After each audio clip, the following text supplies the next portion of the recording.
Agora, em relação às localidades em que a gente tem, né, sirenes de alerta e alarme, já tem alguma dessas localidades com risco da sirene tocar? Cris, você perguntou se havia a perspectiva de chuvas ainda no fim de semana. Nessas localidades, que são 14 áreas, nós já temos aqui próximo à primeira etapa. Então a gente sai da normalidade, da observação e já vamos para a atenção em algumas dessas, a exemplo do Alto da Terezinha, no bairro do Alto da Terezinha, a localidade de Mamédio. Algumas outras, como Castelo Branco também, a comunidade Creche e também, na realidade, ali a região de Moscou, no Castelo Branco. São localidades que nos chamam a atenção, tem histórico de escorregamento de terra, problema geológico. É claro que as equipes vão ficar aqui acompanhando e, em observando o acréscimo algumas dessas já mudaram porque o nosso sistema ele é automático, a gente vai acompanhando ele aqui automaticamente e avançando essa quantidade de chuva nessas localidades, há uma perspectiva muito grande de acionamento de sirenes. É a partir de 150 que aciona? 150 milímetros em 72 horas com a perspectiva de continuidade de chuvas fortes a muito fortes por mais 24 horas. Então há esse combinado de informações, são alguns itens nesse elenco do nosso plano preventivo de defesa civil e aí eu faço inclusive uma provocação pedindo às pessoas que fiquem atentas ao que a Defesa Civil orienta e informa de meteorologia, porque efetivamente é a única que tem modelo próprio para Salvador, que atua em Salvador, e as pessoas precisam ficar atentas, porque a gente escuta às vezes outros institutos colocando o nível de outras colorações, amarelo, laranja ou coisa que o valha, para o estado da Bahia. Não dá para a gente fazer meteorologia com risco geológico, que é o caso da nossa cidade, dessa forma abrangente. A gente faz de forma específica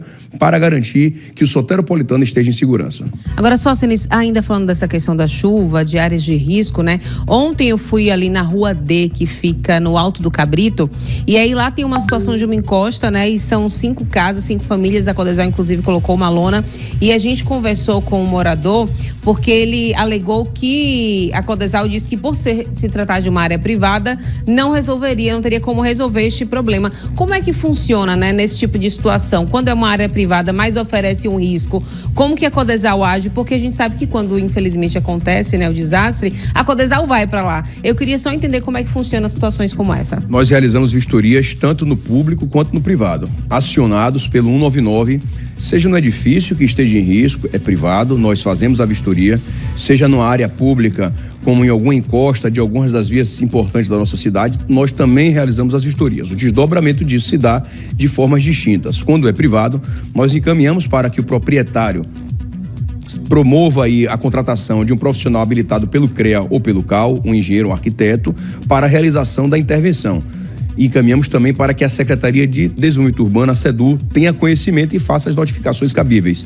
Quando é público, nós encaminhamos para a CEINFRA, para a SUCOP, para a SEMAN, para os órgãos do município e inclusive de outros entes, quando necessário for, para que aquelas intervenções sejam realizadas.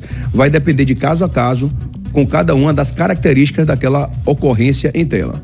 Agora, no caso de ser uma localidade em que a pessoa não tem condição financeira de contratar um engenheiro, a Codesal disponibiliza, tem uma forma da pessoa ter acesso a esse serviço de forma gratuita? Não só a prefeitura tem o escritório público vinculado à Secretaria de Infraestrutura, o meu colega secretário Luiz Carlos, que é vereador e está licenciado à frente dessa pasta, mas também as instituições de nível superior, as universidades da área de engenharia e de arquitetura, invariavelmente também disponibilizam para que as pessoas hipossuficientes tenham ali algum tipo de orientação técnica dos seus profissionais. Mas o que vale dizer de que na condição de risco, essa pessoa que lhes procurou deve imediatamente se afastar, buscar a Codesal, mesmo que naquele período ela não possa fazer a intervenção que foi sugerida pelo técnico do nosso órgão, ela deva ficar fora de casa para não se colocar numa condição de risco.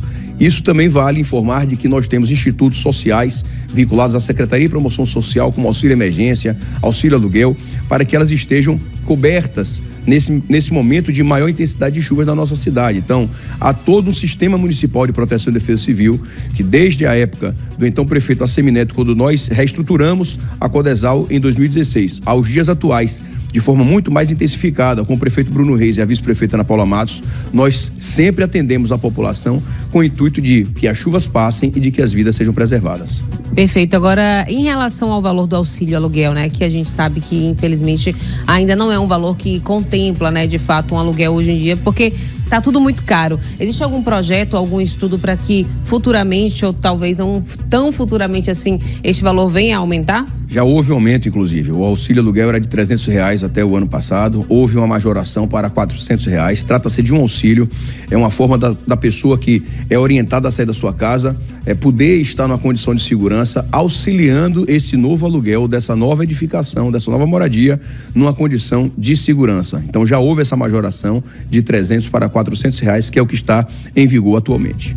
Agora eu vou dizer para vocês, viu? A gente fica aqui nesta salinha e o tempo inteiro vidrado aqui nessas telas, né? Porque a todo momento a gente fica vendo movimentação. Perceba que aqui, a chuva forte ela já modificou também. Então, quase essa primeira tela toda já está aqui com chuva forte, que é de 25 a 49,9 em apenas uma hora. É muito possível que em instantes, e nem chegou ainda às 7 da manhã, nós já tenhamos novos boletins aí para poder informar vocês. E aí é terrível, né? Porque quem mora em área de risco, quem mora nessas áreas, principalmente aqui, ali Alto da Terezinha, Bom Joá, Cajazeiras 7, né? Ali, localidade de Irmanduce, Cajazeiras 8, ali na Mangabeira. Enfim, quem mora nessas localidades em que há uma sirene, as pessoas ficam muito assustadas, né? Tem gente que não consegue dormir direito, com medo. Em relação a ocorrências, teve alguma ocorrência que chamou a atenção ou estamos sem ocorrências graves até agora? Me conte. Invariavelmente, os chamamentos das ocorrências começam a partir de agora, porque as primeiras pancadas foram na madrugada. Ainda ontem, no feriado, tivemos cerca de 36 milímetros em alguns locais. As pessoas invariavelmente não fazem esse chamado no primeiro momento. A partir de agora, certamente, a gente deve começar a ter um volume maior de contato feito pelo 199 para que as equipes estejam em campo. Um caso ou outro já deve ter sido solicitado e encaminhado à vistoria, mas o volume maior geralmente se dá pela manhã, depois de uma madrugada chuvosa como essa. E lembrando, né, Sóceres, também que a gente sempre fica assustado quando vê chuva forte, mas essa nem é tão perigosa assim quanto aquela fraquinha que não para, né?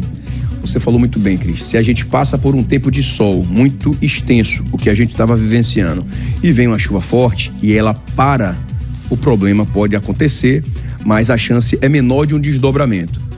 Entretanto, com a chuva muito forte como aconteceu na madrugada e a continuidade dela durante todo o dia e o próximo fim de semana, aí realmente a nossa atenção ela é redobrada, porque a chance de escorregamento de terra, de ruptura dos taludes, ela é muito maior. Motivo esse que a gente pede aqui para que todos vocês que estão acompanhando aqui a Record Bahia fiquem atentos, observem com muita atenção as mudanças das características originárias do seu lar, da sua edificação, de onde você mora. Observando que há algum tipo de escorregamento de terra, inclinação de vegetal ou mesmo fissura ou rachadura da edificação, se afaste imediatamente. A vida é o nosso bem mais precioso e é este que nós precisamos preservar nesse momento. Hoje Salvador tem quantas áreas de risco assim mapeadas pela Codesal? Nós temos hoje 171 áreas de risco mapeadas, mas com 20 quilômetros quadrados de áreas mapeadas. Então, talvez seja a cidade com a maior extensão de mapeamento, inclusive com equipes próprias do próprio órgão. Em 2004, nós tínhamos um instrumento que nós utilizávamos, que era um plano com cerca de 8,4 quilômetros quadrados de áreas mapeadas. Hoje, com as equipes, e o prefeito Bruno Reis, no ano de 2024, ele trouxe via concurso público mais alguns profissionais. Então, nós temos mais engenheiros civis, mais arquitetos, engenheiros eletricistas, um cabedal fantástico aqui de profissionais multidisciplinar, geólogos, engenheiros ambientais, engenheiros agrônomos, engenheiros agrimensores, para que nós possamos ter a real compreensão da cidade. Então, tinha previsão da chegada da frente fria, as nossas equipes anunciaram, foi informado aqui pelo CEMADEC, imediatamente a coordenação de mapeamento de área de risco retoma as vistorias e a coordenação de prevenção, a nossa diretoria de prevenção, já determina as vistorias do Plano Preventivo e Defesa Civil, que justamente tem a pretensão de observar as características dessas localidades já conhecidas pela Codesal como áreas de risco. E lembrando, né, que esse trabalho que é realizado pela Codesal, inclusive, serviu de exemplo para outros lugares também, né? Você, inclusive, já viajou para levar esse trabalho que é feito por vocês para outros lugares. E veja só, né? A gente percebe, que Castelo Branco, nas duas localidades, tanto Creche quanto Moscou, já subiu de novo. 81,8. Realmente é agoniante, viu? Chega nesse patamar, imediatamente é desdobrada a ação da vistoria do Plano Preventivo de Defesa Civil. Então vão geólogos para as localidades, eles vão observar com essa quantidade de chuva, nesse espaço de tempo, qual foi a mudança do cenário. Então essas análises são todas realizadas para garantir e proteger a sua vida. Você que está nos acompanhando, que mora nessa área, para ter essa atenção. Esse trabalho, Cris, tem que ser feito a 4 mãos. O Poder Público, a Prefeitura de Salvador, por meio da Defesa Civil e de todo o Sistema Municipal de Proteção e Defesa Civil. Então aqui tem a Secretaria de Proteção Social, de Promoção Social, a Sempre, que faz o acolhimento, a Secretaria de Manutenção, que faz a limpeza dos canais, a poda das árvores, a Secretaria de Infraestrutura e a SUCOP, que executam obras de contenção, como as que nós inauguramos com o prefeito Bruno Reis anteontem em Cajazeiras e na semana anterior na Baixinha do Camurugipe, lá em São Caetano. Então, todos os órgãos que fazem parte desse sistema, eles se debruçam no problema para garantir uma rápida resposta à nossa população, inclusive a Secretaria da Educação, na condição de acionamento sirene, nas escolas municipais que recepcionarão essas pessoas. Perfeito, Sóstenes, obrigada, viu, por conversar com a nossa equipe. E a gente lembra mais uma vez, né, Pedro, que não custa lembrar, o telefone da Codesal é 199, viu qualquer rachadura, viu um barulho estranho, chama a Codesal que o engenheiro vai fazer a avaliação para você não colocar a sua vida e a vida de sua família em risco. Eu volto com você aí no estúdio, Pedro. Sem dúvida, viu, Cris? Obrigado pelas informações. Agradece a Sóstenes Macedo também, presente aqui com a gente. Falou em chuva, falou em alerta nessa cidade. Sóstenes está sempre à disposição e eu quero que você aí do outro lado, 992662700, mande seu vídeo para cá. Faça o Baianoá aqui com a gente, porque o cacau está caindo em várias partes de Salvador e também no interior do estado. E eu quero você participando aqui com a gente. Vamos aproveitar e fazer o seguinte, Bessabá, são 6h52. Vamos mostrar alguns pontos de Salvador, porque olha só, parece que a chuva está começando a querer dar uma trégua. Olha aí imagens agora para você aí do acesso norte, tá?